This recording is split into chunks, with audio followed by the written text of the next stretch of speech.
పుష్పం, పత్రం, తోయం ఏది సమర్పించినా మహదానంద భరితుడయ్యే శివుడు కోరిన వరాలను కాదనకుండా ఇచ్చేస్తాడని ప్రతీతి. అంతటి భోళాశంకరుడు స్వయంగా కదిలి వచ్చిన క్షేత్రం నిర్మల్ జిల్లాలోని కదిలి పాపహరేశ్వర ఆలయం. పరశురాముడికి మాతృహత్యా దోషాన్ని పరిహరించిన దేవుడు ఇక్కడి పాపహరేశ్వరుడు. తనను నమ్మి కొలిచిన భక్తుల పాపాలను తొలగిస్తాడన్నది ఇక్కడ ప్రతీతి. నిర్మల్ జిల్లాలో ఉన్న కదిలి పాపహరేశ్వర ఆలయం అతి ప్రాచీన మహా అద్భుతం. ఈ ఆలయానికి అభిముఖంగా సప్త ఋషుల ధ్యాన మందిరం ఉంది. ఇక్కడి ఆనందీశ్వరుడి చెవి నుంచి శ్వాస సంబంధ ధ్వని వినిపిస్తుంది. ఈ ఆలయంలో ప్రతిరోజు వేకువజాముని పంచామృత అభిషేకాలు, విశేష పూజలు చేస్తారు. ఆలయ ప్రాంగణం చుట్టూ ఋషిగుండం, జీడిగుండాలు, ఊరే నీటి గుండాలు ఉంటాయి. ప్రతి ఏటా 3 రోజుల పాటు ఈ క్షేత్రంలో ఉత్సవాలు నిర్వహిస్తారు. సహ్యాద్రి పర్వతాల చివరి సానువుల్లో మాతా అన్నపూర్ణేశ్వరి సమేతుడై వెలిసిన స్వయంభూ లింగాకారుడు ఇక్కడి శివుడు. నిర్మల్ జిల్లాలోని ఈ ఆలయం భక్తుల పాలిట కొంగు బంగారంగా విరాజిల్లుతోంది.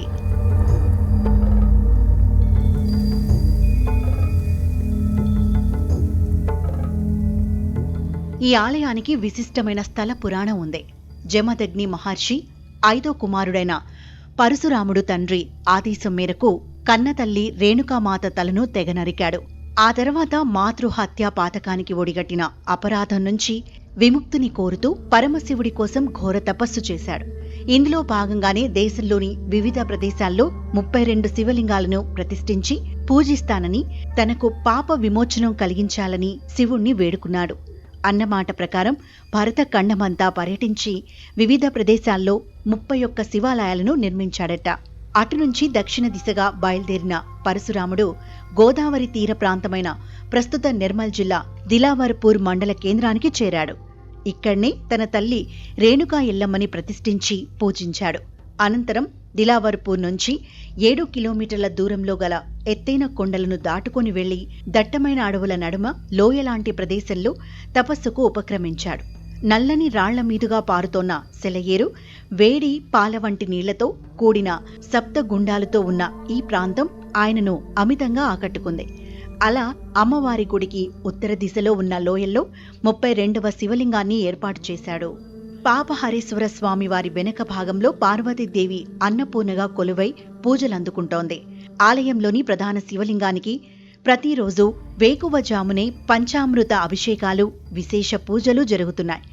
ఏటా మహాశివరాత్రి పర్వదినాన్ని పురస్కరించి 3 రోజుల పాటు ఈ క్షేత్రంలో ఉత్సవాలు వైభవంగా నిర్వహించటం ఆనవాయితీగా వస్తోంది.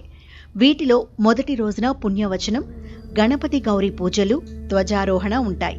మరుసటి రోజున శివపార్వతుల కళ్యాణం, పల్లకి సేవ, లింగోద్భవ అభిషేకాలు జరుగుతాయి.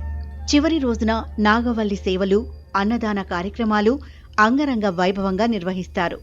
శ్రావణ మాసం మొత్తం అన్నపూర్ణాదేవికి మహిళలు విశేష పూజలు, నిత్య పారాయణాలు చేపడతారు. సాధారణంగా ఆలయాలు తూర్పు, ఉత్తర ముఖాలు కలిగి ఉంటాయి. ఈ క్షేత్రంలో మాత్రం భక్తులు పశ్చిమ ముఖద్వారం గుండా ప్రవేశించి స్వామిని దర్శించుకుంటారు.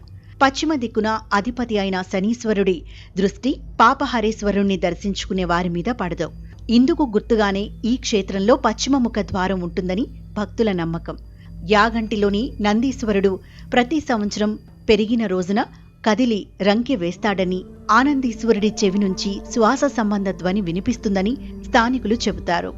ఆలయానికి అభిముఖంగా సప్త ఋషుల ధ్యాన మందిరం ఉంది. అందులో 7 అరలను నిర్మించారు. ఆలయ నిర్మాణ సమయంలో ఇక్కడికి వచ్చిన ఋషులు ఈ అరల్లో ధ్యానం చేయటం వల్ల దీనికా పేరొచ్చింది. అయితే ప్రతి అమావాస్య, పౌర్ణమి రోజుల్లో ఆ అరల్లోంచి జేగంటల ధ్వనులు, భజనలు చేస్తున్న శబ్దాలు వస్తాయని భక్తుల విశ్వాసం.